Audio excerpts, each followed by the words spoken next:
नमस्कार दोस्तों। क्या आपने कभी सोचा है कि केवल सोच बदलने से जीवन भी बदल सकता है?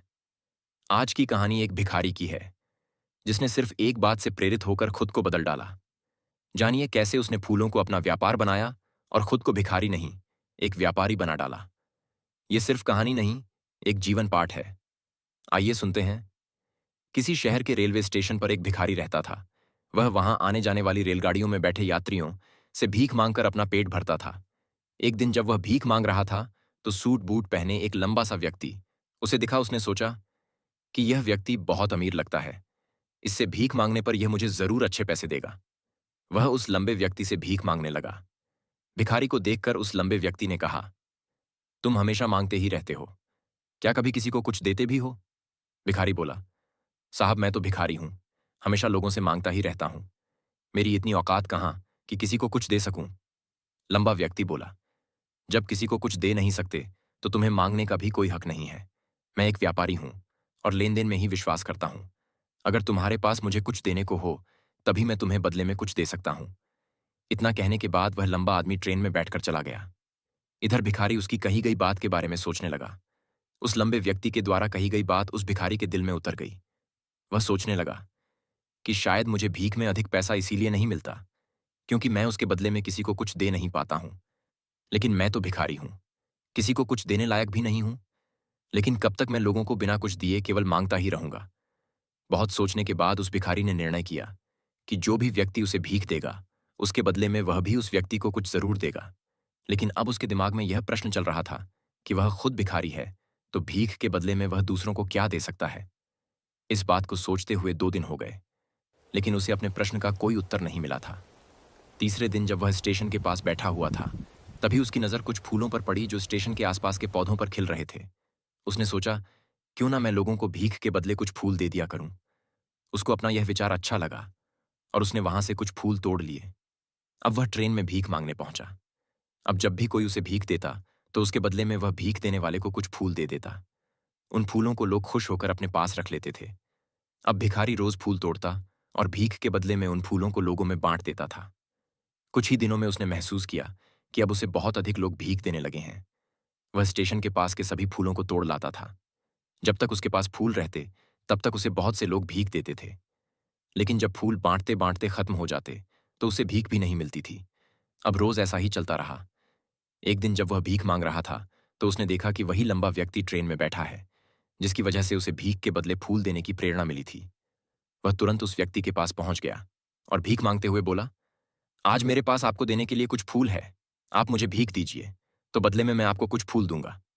उस लंबे व्यक्ति ने उसे भीख के रूप में कुछ पैसे दे दिए और भिखारी ने कुछ फूल उसे दे दिए। उस लंबे व्यक्ति को बात बहुत पसंद आई। वह बोला, वाह क्या बात है, आज तुम भी मेरी तरह एक व्यापारी बन गए हो।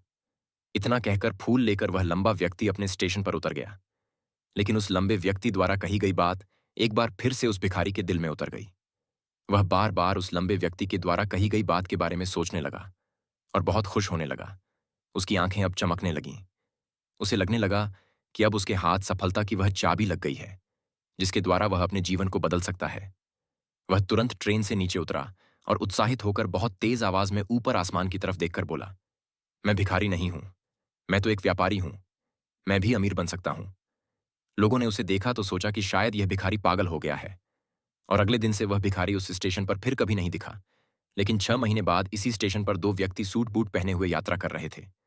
दोनों ने एक दूसरे को देखा तो उनमें से एक ने दूसरे से हाथ मिलाया और कहा, क्या आपने मुझे पहचाना? दूसरा व्यक्ति बोला, नहीं, क्योंकि मेरे हिसाब से हम लोग पहली बार मिल रहे हैं। पहला व्यक्ति बोला, नहीं, आप याद कीजिए, हम पहली बार नहीं बल्कि तीसरी बार मिल रहे हैं। दूसरा व्यक्ति बोला, मुझे याद नहीं, वैसे हम पहले 2 बार कब मिले थे? अब पहला व्यक्ति मुस्कुराया और बोला, हम पहले भी 2 बार इसी ट्रेन में मिले थे। मैं वही भिखारी हूं जिसको आपने पहली मुलाकात में बताया कि मुझे जीवन में क्या करना चाहिए, और दूसरी मुलाकात में बताया कि मैं वास्तव में कौन हूं। दूसरा व्यक्ति मुस्कुराया और अचंभित होते हुए बोला, ओ याद आया, तुम वही भिखारी हो जिसे मैंने एक बार भीख देने से मना कर दिया था और दूसरी बार मैंने तुमसे कुछ फूल खरीदे थे। लेकिन आज तुम ये सूट बूट में कहाँ जा रहे हो और आजकल क्या कर रहे हो? तब पहला व्यक्ति बोला, हाँ मैं वही भिखारी हूं, लेकिन आज मैं फूलों का एक बहुत बड़ा व्यापारी हूं और इसी व्यापार के काम से ही दूसरे शहर जा रहा हूं। कुछ देर रुकने के बाद वह फिर बोला, आपने मुझे पहली मुलाकात में प्रकृति का वह नियम बताया था, जिसके अनुसार हमें तभी कुछ मिलता है जब हम कुछ देते हैं। लेन-देन का यह नियम वास्तव में काम करता है।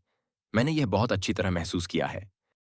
लेकिन मैं खुद को हमेशा भिखारी ही समझता रहा। इससे ऊपर उठकर मैंने कभी सोचा ही नहीं। और जब आपसे मेरी दूसरी मुलाकात हुई, तब आपने मुझे बताया कि मैं एक व्यापारी बन चुका हूं। अब मैं समझ चुका था कि मैं वास्तव में एक भिखारी नहीं, बल्कि व्यापारी बन चुका हूं। मैंने समझ लिया था कि लोग मुझे इतनी भीख क्यों दे रहे हैं, क्योंकि वह मुझे भीख नहीं दे रहे थे, बल्कि उन फूलों का मूल्य चुका रहे थे। सभी लोग मेरे फूल खरीद रहे थे, क्योंकि इससे सस्ते फूल उन्हें कहाँ मिलते। मैं लोगों की नज़रों में एक छोटा व्यापारी था, लेकिन मैं अपनी नज़रों में एक भिखारी ही था। आपके बताने पर मुझे समझ आ गया कि मैं एक छोटा व्यापारी हूँ। मैंने ट्रेन में फूल बांटने से जो पैसे इकट्ठे किए थे, उनसे बहुत से फूल खरीदे और फूलों का व्यापारी बन गया। यहाँ के लोगों को फूल बहुत पसंद है और उनकी इसी पसंद ने मुझे आज फूलों का बहुत बड़ा व्यापारी बना दिया। दोनों व्यापारी अब खुश थे और स्टेशन आने पर साथ उतरे और अपने अपने व्यापार की बात करते हुए आगे बढ़ गए। दोस्तों, इस कहानी से हमें बहुत कुछ सीखने को मिलता है। कहानी में लंबा व्यापारी गिव एंड टेक के नियम को बहुत अच्छी तरह जानता था। दुनिया के सभी बड़े व्यापारी इसी जीवन के नियम का उपयोग करके सफल हुए हैं। इस फार्मूले को उसने भिखारी को भी बताया। भिखारी ने इस प्राकृत नियम को अपना लिया और इसका असर उसके जीवन में साफ दिखाई देने लगा। उसने अपनी सोच बदली और उसकी जिंदगी बदल गई। यह कहानी हमें बताती है कि हम यदि अपनी सोच बदल लें तो कुछ भी हासिल किया जा सकता है। यदि हम खुद को छोटा समझते रहेंगे तो हम हमेशा छोटे ही बने रहेंगे। बड़ा बनने के लिए हमें अपनी सोच को बदलना होगा और खुद के बारे में बड़ा सोचना होगा। कहानी का सार यह है कि सफलता आपकी सोच में छुपी होती है। खुद का आत्मसम्मान जगाए, अपनी सोच को बड़ा बनाइए और देखिए कैसे आप सफलता के शिखर पर पहुंच जाते हैं।